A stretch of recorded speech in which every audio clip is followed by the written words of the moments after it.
pour simplifier un peu le langage des deux avocats, parce que j'ai comme l'impression qu'ils ont parlé et les gens ne comprennent pas. Non, au stade où on n'est pas là, on qualifie juste à partir des indices.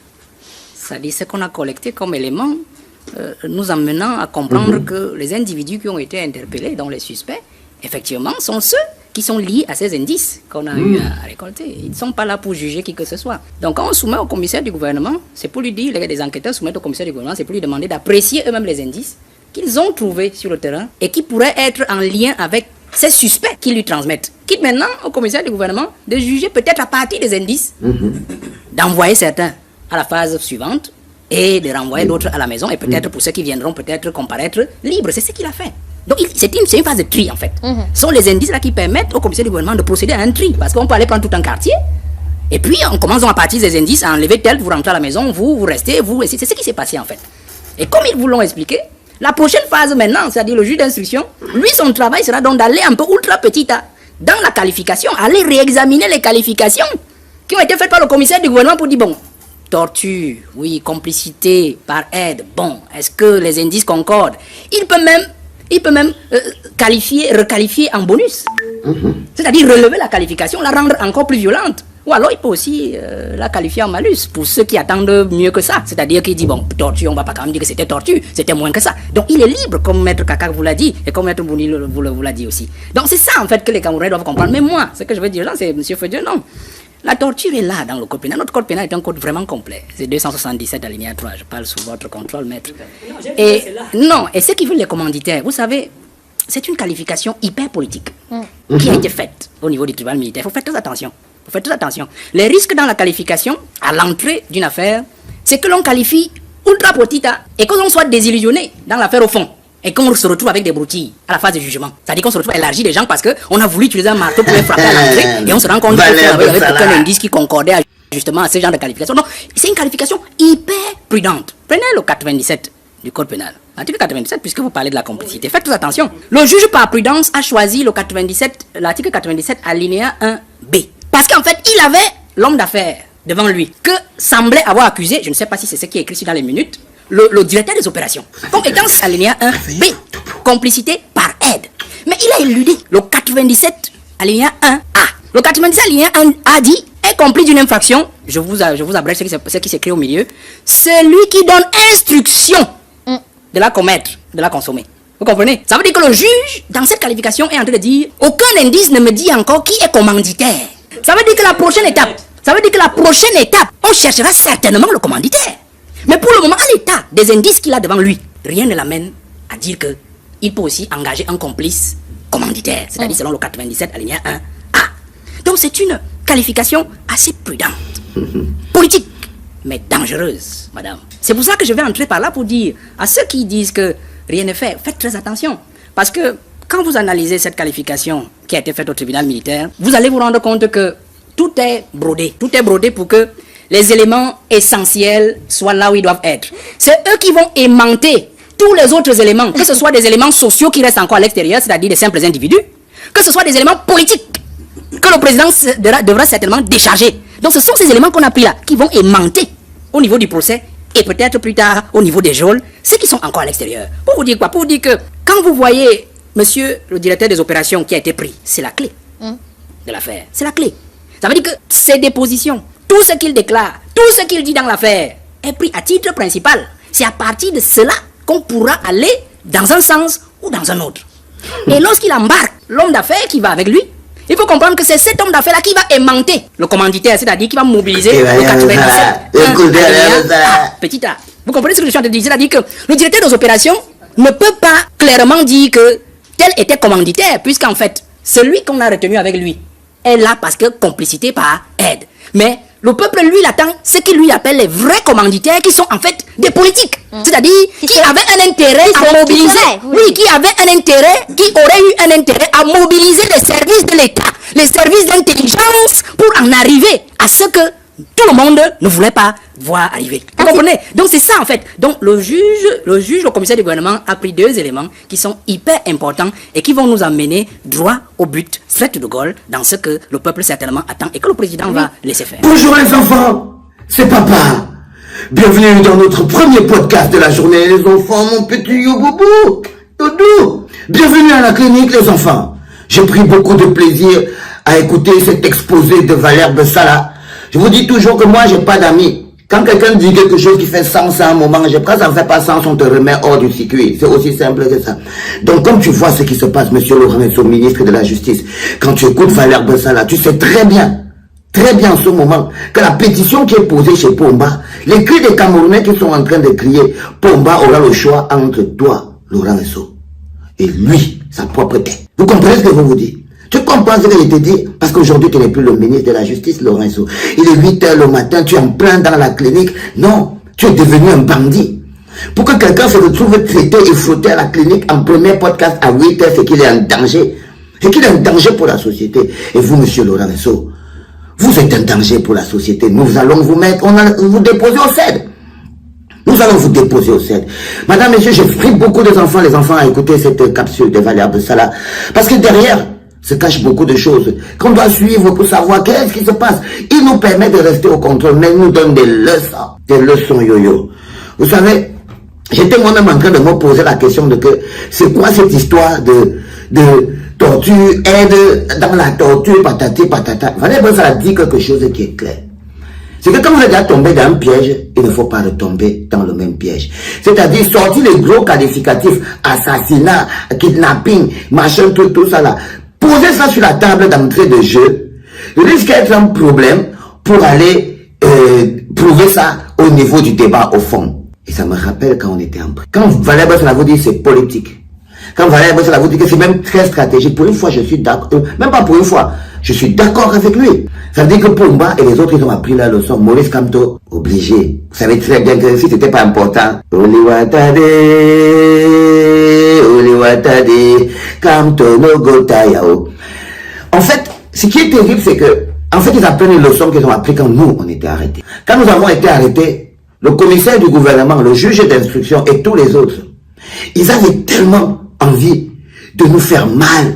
Ils avaient tellement envie de nous bloquer, ils avaient tellement envie de nous détruire, qu'ils avaient actionné une machine capable de tout faire. Ils ont tout exagéré. Ils ont mis rébellion, atteinte à la sûreté de l'État, complot contre la sûreté de l'État, trouble à l'ordre public, attaque en bande organisée. Ils écrivaient seulement, quand ça vient, ils écrivent. Je vous dis que quand mon père lisait les chefs d'accusation, quand il entend atteinte à la sûreté de l'État, il nous voit ici à Mimboman, on interview, il dit atteinte à la sûreté de l'État, comment? Chaque mot était comme un poinçon qu'on fait entrer dans l'oreille, ça sort dans l'autre.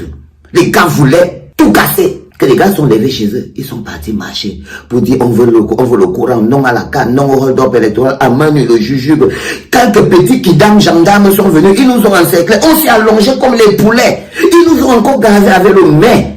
Quand on arrive devant le juge d'instruction, les charges, trouble à l'ordre public, insurrection, rébellion, tentative de déstabilisation de l'État, il y en avait 9. Quand tu lisais ça, c'est qu'on ne pouvait pas. C'est que personne, tu respires même encore. Même tes parents ne peuvent plus venir te voir. Qu'est-ce que tu as fait tout ça? Même mon père m'a regardé, m'a dit que papa, rébellion, trouble à l'ordre public, atteinte à la sûreté de l'État. Moi j'ai dit que je faisais tout ça étant où? Toutes les arrestations, les troubles à l'ordre public là. Ma mère, elle a fait un choc. Elle avait l'impression que j'étais deux, qu'elle ne me connaissait pas.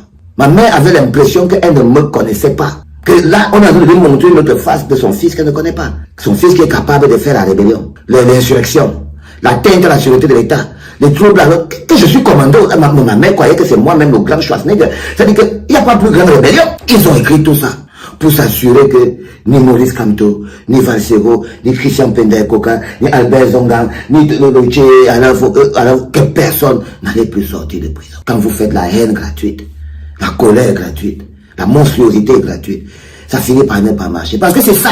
C'est là où apparaît donc Maurice Kamto. Quand vous finissez de parler avec la bouche, il faut prouver. C'est ça que Valère Bessala est en train de vous dire.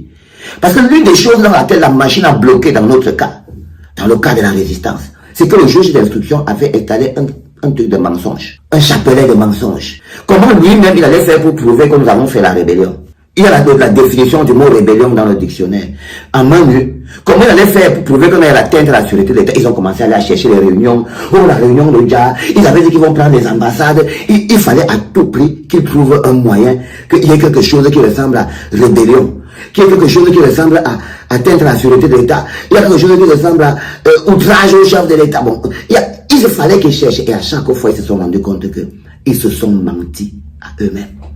L'une des raisons pour lesquelles la machine a bloqué, c'est que les gars voulaient tellement nous mettre mal qu'ils ont inventé des chefs d'accusation indéfendables. Que lorsque tu sors déjà tout ça et que tu as un bon avocat, tu expliques à Amougou, tu dis à un bon avocat comment que Amougou est accusé d'assassinat. Si tu veux condamner Amougou d'assassinat, il va sortir.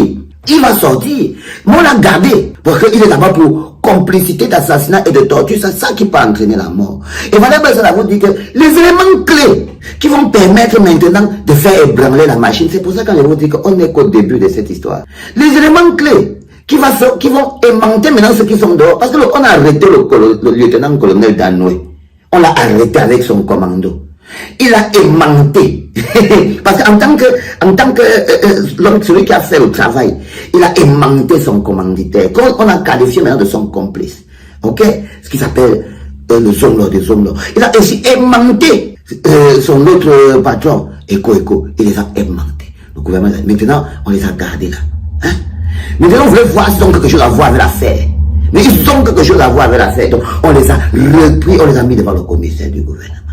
Maintenant, le Zomlo, le moment va venir vraiment où c'est lui qui va aussi aimanter Laurent Nesso. Il va aussi aimanter Motazé. Il va les amener.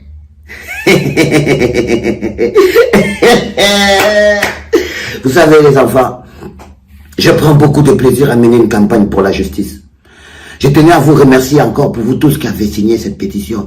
Parce que si aujourd'hui, je peux vous garantir que là où on amène le dossier de Laurent Nesso, il ne bougera pas. Prochain remaniement, tu tomberas. Tu le sais que Pomba ne peut plus te garder. Parce que nous, c'est ça. Il ne peut plus te garder, que ce soit lui ou toi. Donc tu vas descendre et tu vas aller retrouver ta bobonne du côté de la 11e province. Ça, c'est quelque chose qui est important à comprendre et quelque chose dont j'en suis particulièrement fier. Donc ils arrivent donc à ce niveau où ils ont déjà fait cette erreur avec Maurice Kamto et tous les soldats de la résistance. Ils ne veulent plus faire la même erreur.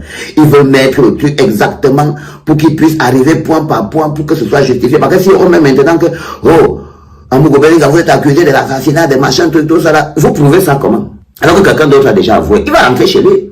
Mais quand on met complicité de torture, donc qu'est-ce que vous dites que la torture ne peut pas aboutir à la mort? Si. Je vous promets les enfants, quand vous avez déjà été mordu par une petite vipérette, vous savez qu'il faut soulever les pieds comme ça quand tu marches. Tu soulèves les pieds, tu évites de te retrouver quand tu vois un petit mille-pattes qui est en train de passer. Quand tu vois le petit mille-pattes qui est en train de passer. Donc ce qui se passe en ce moment, et je t'ai dit bonjour, Zomlom Bimokoup. Parce qu'en ce moment précis, tu as déjà allumé, il est quelle heure? Donc il sera 8 heures, ce sera déjà ouvert. Tu vas prendre ton iPhone 14 qu'on t'a acheté et tout, et tu vas commencer à regarder et tu vas tomber sur cette vidéo. Bon, maintenant que tu es devant cette vidéo et que tu me regardes, Zomlom Bimokoup, je vais t'expliquer quelque chose. Tu vas rester là-bas. Déjà, ça ne te dérange pas de rester là-bas, mais tu vas rester là-bas, frère. Et il y a un gars qui est là-bas aussi, et il t'adore. Il va s'occuper de te faire des bisous sur les joues. Un homme là, il va te faire des bisous sur les joues. Donc les enfants, j'étais donc sur cette capsule de Valère Bessala pour vous dire qu'en ce moment précis, nous devons garder le rythme le plus constant possible. Une fois qu'on a réglé ça et qu'on sait déjà qu'on est encore tous sur le rythme. Les enfants, j'ai une date à vous proposer pour le concert. Le concert qui va continuer la campagne. Ce concert qui va être le caillou dans la chaussure. Le concert qui va bloquer la machine et le concert qui va permettre de maintenir tous les loups au taquet jusqu'au procès final. Je vous promets que c'est beaucoup plus qu'un concert. Le Justice pour Martinez que je vous propose de faire à Paris est beaucoup plus grand qu'un concert. C'est une campagne de résistance. C'est une campagne de résistance parce que si je le fais en mai, si on le met en mai, on est en février, maintenant mars, avril, on les tient encore les bonbons pendant 2 mois. Je peux vous expliquer. Ce n'est pas seulement le concert, c'est la campagne qu'on va faire pendant tout le temps jusqu'au jour du concert là. C'est ça qui donne la puissance. C'est une campagne qui permet de demander la justice. C'est une campagne qui permet au peuple de s'exprimer et c'est une campagne qui va nous faire du bien. Parce que nous allons continuer de demander la justice. Nous aurons toujours les éléments. Vous n'allez pas partir à côté parce que tout le monde sera fixé. On aura mis une bonne borne le 7 mai. Pour que quand nous arriverons le 20 mai, nous pouvons fêter notre fête de 20 mai, l'esprit en paix.